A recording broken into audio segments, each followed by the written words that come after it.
What's up, guys? Welcome back to the Casual Critic YouTube channel. I'm happy to have you here today. We are reviewing Help. It came out, I think, in 2020 or 2021. I'm going to be honest. I just finished watching this movie I've recorded this video 5 times. So at this point, I've finished this movie like 30 minutes ago, but I wanted to sit down after I finished it and just give my raw reaction to it. So if this is a little scatterbrained, it's because, number one, I don't have my notes typed up as finely tuned as I normally do because I just finished watching this movie. And number two, I have recorded this video so many fucking times. Why is my card always full at the wrong times?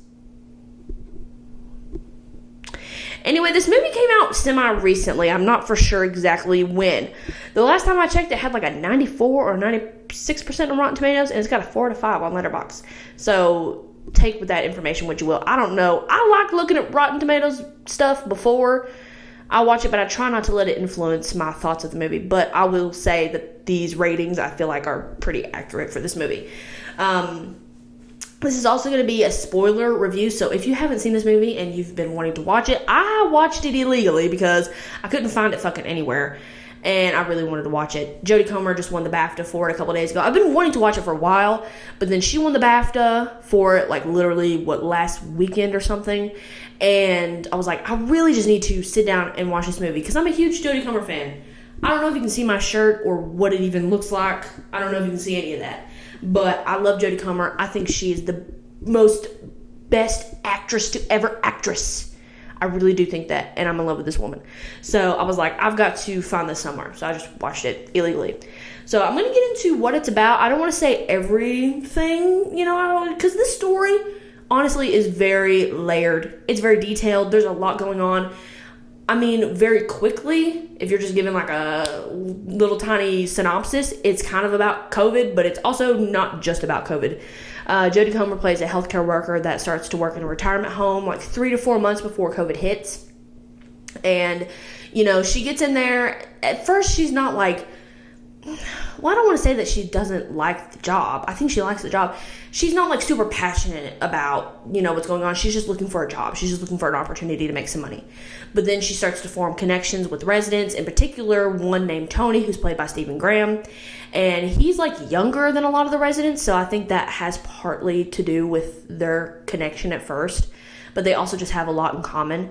He's only 47, but he's got early onset Alzheimer's. So he's, a resident in that particular care home. And they just hit it off. They have a lot in common. They're bonding. It's great. They're kind of falling in love. That's another part of the story. But then, 3 or 4 months after she starts working there, COVID hits. And then, there's a portion of the movie that's a lot about that in particular. I mean, the whole movie's about COVID, but it really shows the struggles that healthcare workers were going through when they weren't getting the supplies that they needed, when they weren't getting any help. There's one scene where she is in there alone all night, and it's very intense, and it's like a one-take shot. It's 20 or 30 minutes long, and it's just her working there by herself completely one night, and it's very intense. So, it has that going for it as well about the COVID and the struggles with that.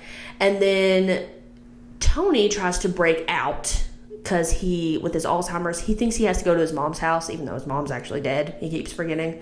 So he tries to break out and go there. And they end up putting him on some medicine that makes him docile and non-coherent.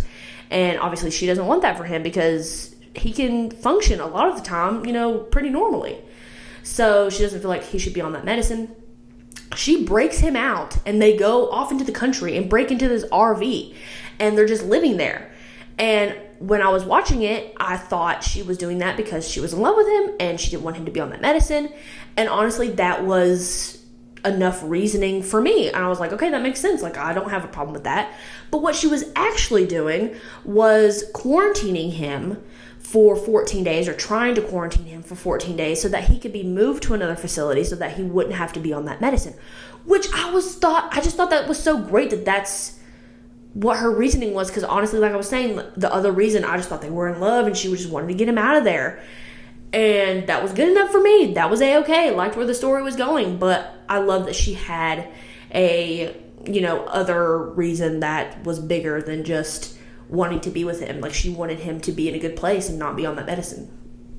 So I won't say exactly what the ending is, honestly, because if I talk about it, I might just cry because I cried so hard at the end. Oh, God. Just know that this movie is heartbreaking, to be honest. But it's amazing. My expectations, that's basically what the movie's about. My expectations going in, I was, you could say I was biased because like I was saying earlier, I love Jodie Comer. I think she's great. I knew this was going to be good. I've seen a lot of clips. I've seen her monologue that she gives at the end several times because I love to watch it because I think she's great.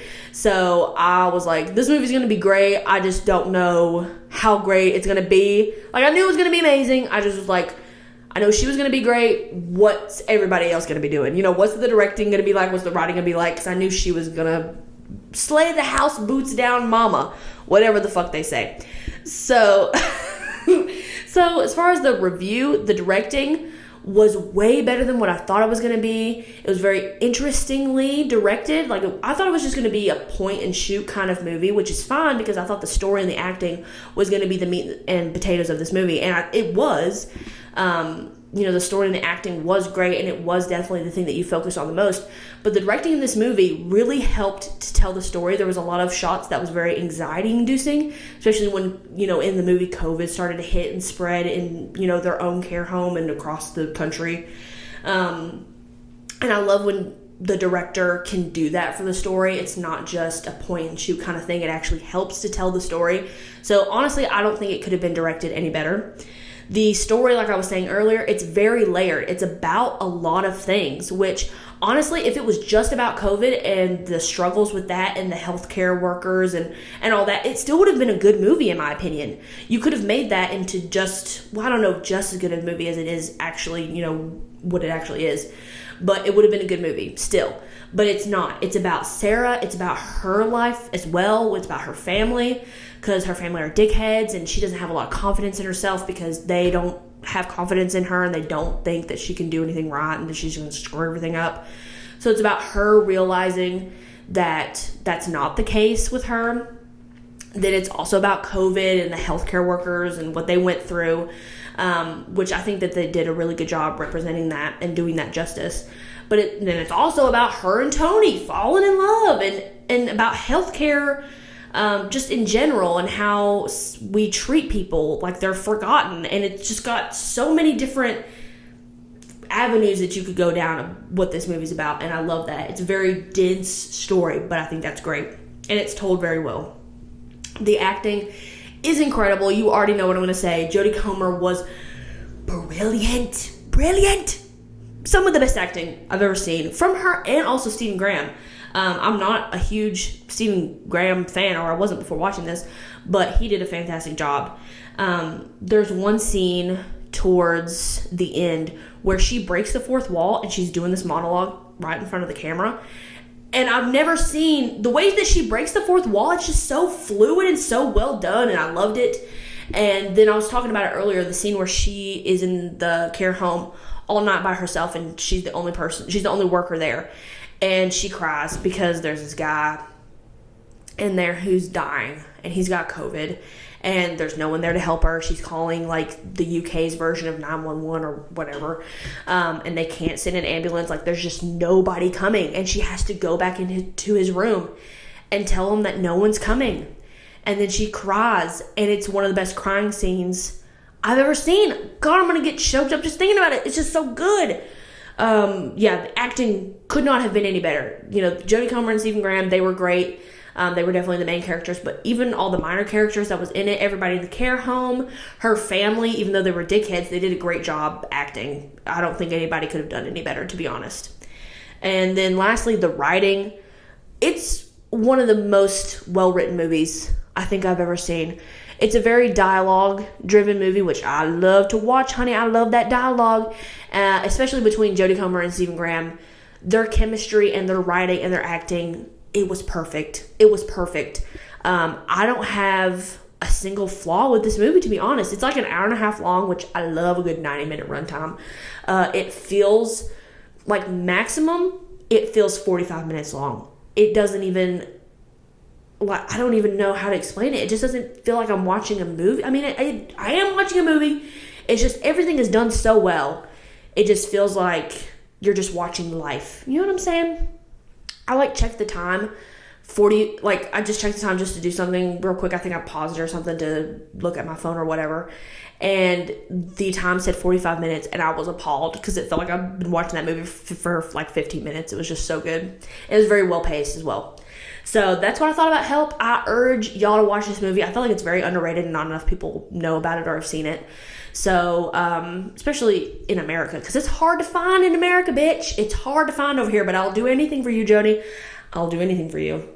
So go find it illegally, probably. Don't tell them I told you to do that, but whatever. Don't tell the police. If they call, don't say my name. Anyway, go find this movie and go watch it. And then let me know what you thought about it in the comments below. If you've already seen it, please let me know. I'd love to discuss this movie. I thought it was great. So if you've seen it, let me know what you thought about it in the comments. If you haven't, go find it and then come back and tell me if you agree with my review, because I think it's a great movie. And in the description box, you'll find my TikTok and Twitter and Instagram, so go follow me on all those social media platforms.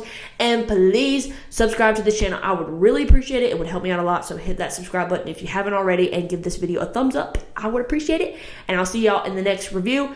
Hopefully it'll be something Jodie Comer's in, because I can't get enough. Okay, bye.